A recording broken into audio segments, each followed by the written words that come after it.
Madam একটা problem হয়েছে madam. কি প্রবলেম? ফরহাদ খান চলে এসেছেন।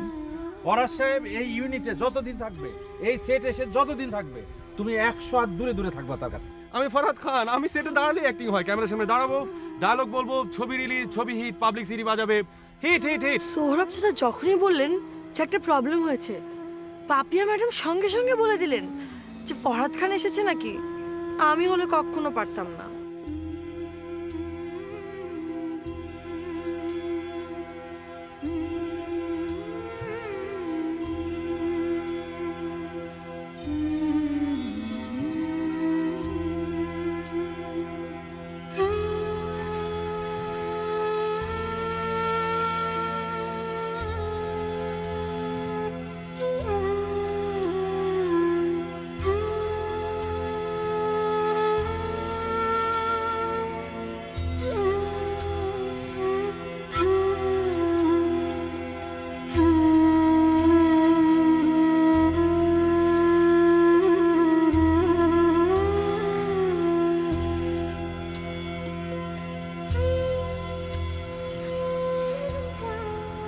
কেমন আছো পাপিয়া? ভালো। ফরহাদ খান সাহেব এসছেন জানেন? হ্যাঁ জানি। এখন কি হবে? আজ শুটিং প্যাক আপ করেছি, কিন্তু কাল অনেক সকালে আমরা শুটিং শুরু করব। আর ফরহাদ ভার্সেস সেলিম?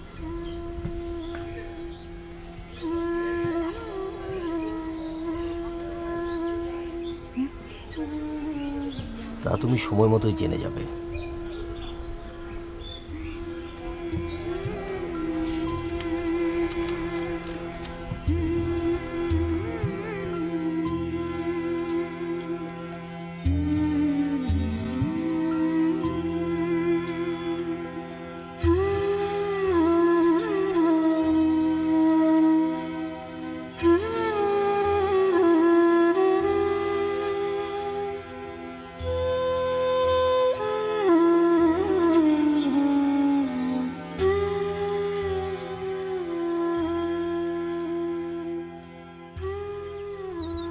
নিচের দিকে নামা, নিচে নামা। আরে আর একটু উপরে উঠা, উপরে উঠা। উপরে নিচে বুঝোস না, মাঝামাঝি জায়গায় রাখ। তো না খায় মনে শেষ হয়ে গেছে এটা। এইখানে রাখ, এনে রাখ। দেখ কল্পনা হয়। সালাম আলাইকুম। সালাম দিলে প্রতি উত্তরে ওয়ালাইকুম সালাম বলতে হয়। ওয়ালাইকুম সালাম। আজকে কি শুটিং হবে? আপনি কে? আমি আমার সাথে আপনার আগেও পরিচয় হয়েছিল, তখন আমার পরিচয় দিয়েছিলাম, আপনি সম্ভবত ভুলে গেছেন। আমি মেরাজ মাস্টার, স্থানীয় স্কুলে বাংলা শিক্ষক। ও মাঝে মাঝে অঙ্ক করান? জি জি জি। চিনতে পারছি। কিন্তু বললেন না তো আজকে শুটিং হবে কি না? জি না, আজকে শুটিং হবে না। ও, আপনার মনটা আজকে বিপর্যস্ত। এই মিয়া, এই ফাজলিমি করতেছেন আপনি এখানে? আপনার মাস্টার মানুষ, মাস্টারি করেন গিয়া এই নাকি? কয়দিন ধরে আমাকে শুটিং বন্ধ, দেখেন না বসে রয়েছি, খালি প্যাস প্যাস করতে আসছেন। রঙ্গ করেন নাকি মিয়া? মার্জনা করবেন না? মার্জনা করবো না, মার্জনা করার বিষয় এটা না। রঙ্গ করতে আসছেন এখানে না, রং তামাশা করতে আসছেন। যান তো, যান যান। ও, বুঝতে পেরেছি, আজকে শুটিং হবে না। কিন্তু ওই যে একজন উপনায়িকা আছেন না, দেখি ওনার মনটা আজকে বিপর্যস্ত কিনা, ওনার সাথে বাক্য বিনিময় করে আসি।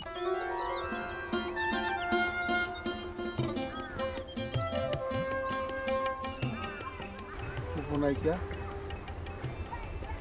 উপনায়িকাটা এইটা দেখ, ওই মাস্টার সাহেবের পিছিয়ে পিছিয়ে যা, দেখবি যার সাথে কথা কয়, কার সাথে কথা কয়, এসে আমার কবি। এটাই উপনায়িকা। যা। মাস্টার মানুষ, কাম নাই কাজ নাই, এসে নায়িকার খোঁজ নিতে আসছে, আবার উপনায়িকা। সৌরভ নামের মানুষটার সম্পর্কে আমি সেভাবে কিছু জানিও না। তার ছেলে মেয়ে কয়জন, কার কি নাম, কিছু জানা নেই। অথচ কত ঘনিষ্ঠভাবে মিশছি। ছবি শেষ হয়ে যাবে, তারপর তার সঙ্গে আমার আর কোনো যোগাযোগ থাকবে না। একেই বলে সিনেমার জগৎ, বড় বেশি প্র্যাকটিক্যাল।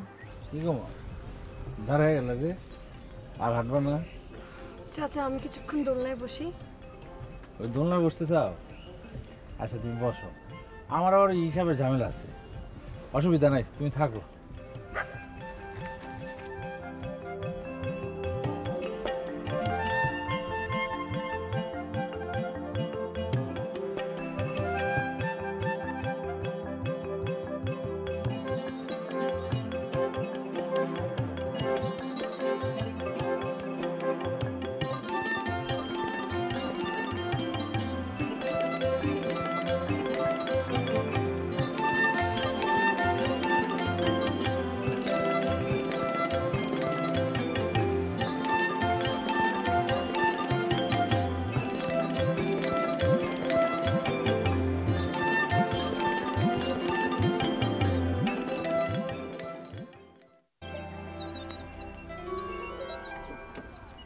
আইমে, কি এত চিন্তা করছো বলো তো?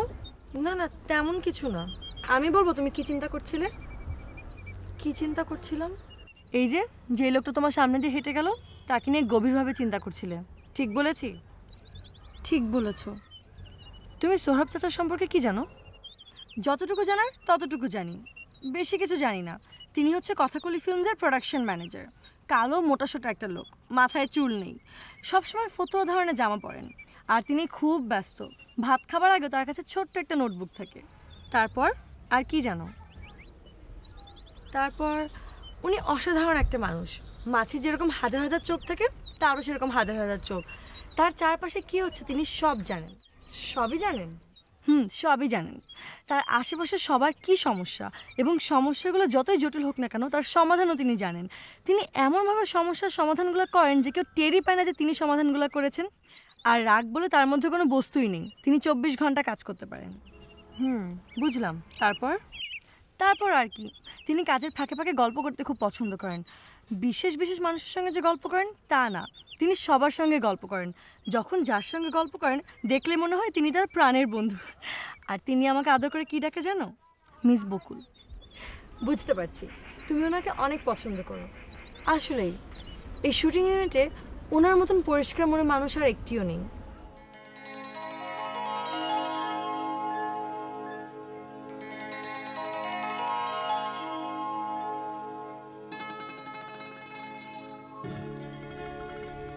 না না না না না মেকআপ রুমটা কোন দিকে? AC room, makeup room? জি এসি। এসি মেকআপ রুমটা কোন দিকে?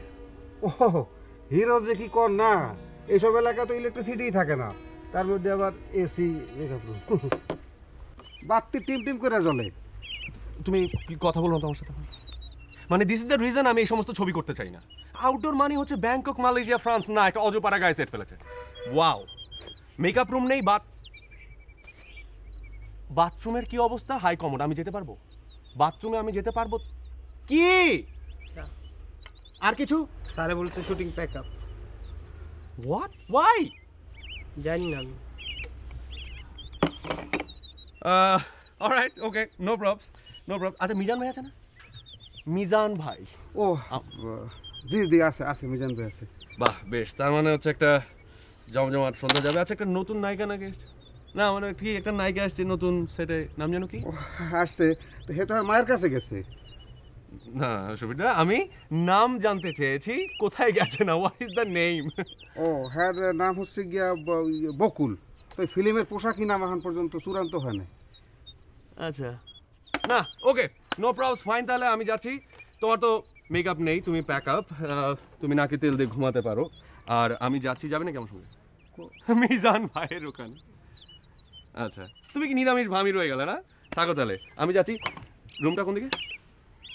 মিজান ভাই? আচ্ছা, মিজান মামার রুম হচ্ছে ওই ডান দিকে। হ্যাঁ, বুঝতে পেরেছি। Thank you. হ্যাঁ, আমি তো নিরামিষ রয়ে গেলাম ওখানে, কিন্তু হিরো হাই কমোড নাই কইলাম, এসি এলা রুম চাই।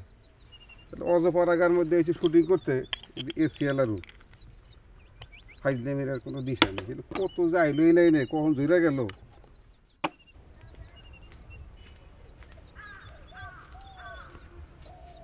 সোহরাব চাচা, গাছটার নিচে দাঁড়িয়েছিলাম সেই গাছটার নাম কি?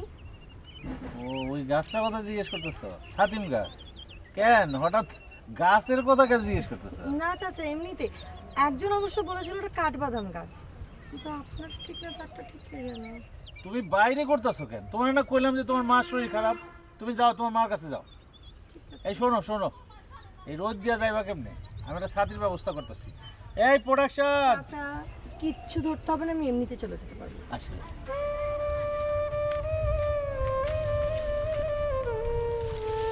শুটিংটাতে আমাকে ছুটতে ছুটতে পুকুর পাড়ে যেতে হবে, কিন্তু শাড়ি পরে দৌড়ানো তো মুশকিল। তখন হাঁটাটা ভালো হবে তো?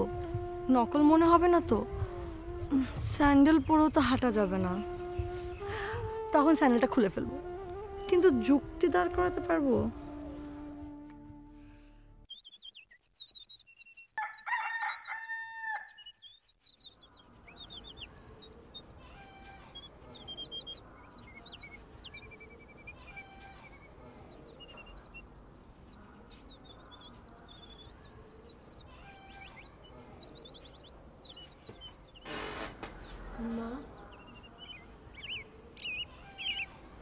লিপস্টিক তো খুবই বাজেভাবে লাগানো হয়েছে। তোমার শরীর এখন কেমন মা? কথা হচ্ছে তোর লিপস্টিক নিয়ে, সেখানে আমার শরীরের কথা আসলো কোথা থেকে? আর তুই মেকআপ করে শুটিং করতে চলে গেলি, আমাকে একবার দেখিয়ে যাবি না? মা আমি এসেছিলাম তো, তুমি ঘুমোচ্ছিলে বলে তোমাকে জাগাইনি। এই তুই মিথ্যা কথা বলিস কেন? কেন মিথ্যা কথা বলিস? মা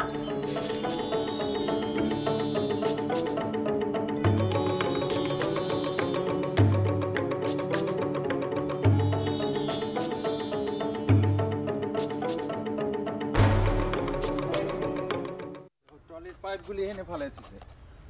কি অবস্থা সুবিধা? তোমার খবর কি? আর খবর shooting pack up. Pack up? কি কও তুমি? আবার তো কেউ কিছু করলো না। কি তুমি হলে গিয়ে এই যে প্রোডাকশন ম্যানেজার, তুমি খবর জানো না? ওই যে নজরুল এক হয়ে গেল প্রোডাকশন বয়, শুটিং প্যাক আপ। দেখো কি ক্যাসার লাগলো। সারে কই? স্যারই তো কয়ে গেল শুটিং প্যাক আপ। সারি নিজে কইছে? হ্যাঁ। আর হিরো গেছে কই? আর হিরোরে মেকআপ দিয়া ফাইনাল টাচ দিতেছিলাম, তখন নজরুল কইল যে শুটিং প্যাক আপ। বাস আর কই যায়? ওই যে মিজান মামার রুমে গিয়া ঢুকছে।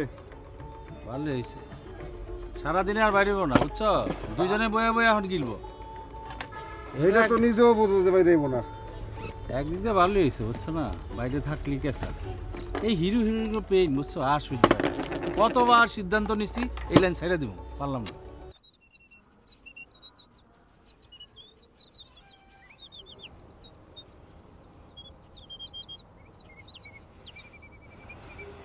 সকালে কিছু খেয়েছো মা? না, তোর মেকআপটা যে খুব বিশ্রী হয়েছে। তোর নাকটা যে মোটা দেখাচ্ছে তুই জানিস? নাকের দুপাশে তো কোনো শেডই দেয়নি। মোটা নাক তো মা মেকআপ দিয়ে খুব একটা ঠিক হবে না, শেড দিলেও যে সাংঘাতিক কিছু হবে তাও না, একমাত্র ব্লেড দিয়ে কেটে দিলে হবে। আমার সাথে জ্ঞান ফলাবি না। তুই 1 নম্বর নায়িকা হলে তোর নাক ঠিকই চিকন করে দিত। তুই 2 নম্বর নায়িকা, তোর নাক মোটা থাকবে, তাহলে ওই 1 নম্বর নায়িকাকে অনেক সুন্দর দেখাবে। সবই ইচ্ছাকৃত। আর তুই কই যাস? কোথাও না মা, মেকআপ তুলতে যাচ্ছি। মেকআপ তুলতে যাচ্ছি মানে কি? তোর শর্ট হবে না? ও এতক্ষণ শর্ট হয়েছে? না। আমি তো আগেই জানতাম আজকে তোর শর্ট হবে না। কি করে জানতে? আরে আজকে মঙ্গলবার না? মঙ্গলবার তো তোর জন্য অশুভ। আমি সব সময় দেখেছি মঙ্গলবার হলেই তোর কোনো না কোনো একটা সমস্যা হয়। আমার জন্য মঙ্গলবার, তোমার জন্য কোন বার অশুভ মা?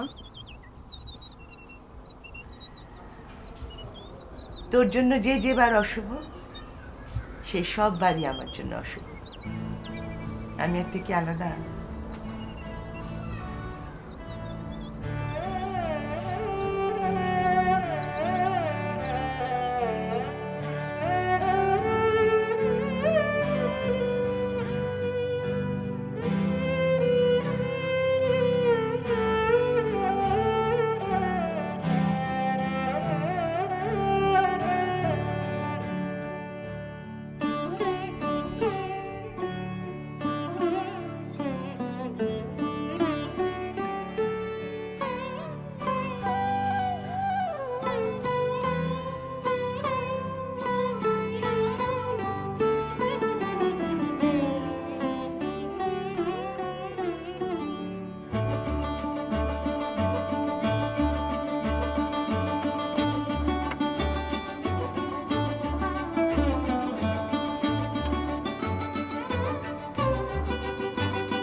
দেওয়াটা যেমন কষ্টের, মেকআপ তোলাটাও তেমন কষ্টের। গ্লিসারিন দিয়ে ঘষে ঘষে মেকআপ ওঠাতে হয়, আবার বেশি জোরে ঘষা লাগলে চামড়া উঠে যায়, তখন খুব যন্ত্রণা হয়। আর সবচেয়ে কষ্ট হচ্ছে চোখের মেকআপ ওঠানো। চোখে ঘষা লাগলে চোখ অনেক জ্বলে। বাহ, আমাকে বেশ সুন্দর দেখাচ্ছে তো। কি মিষ্টি একটা মুখ, আমাকে তো মেকআপ ছাড়াও সুন্দর দেখায়। আচ্ছা, কেউ কি কোনোদিন এই সুন্দর মুখের দিকে তাকিয়ে বলবে, আমি এনে দেব তোমার উঠোনে 7টি অমরাবতী?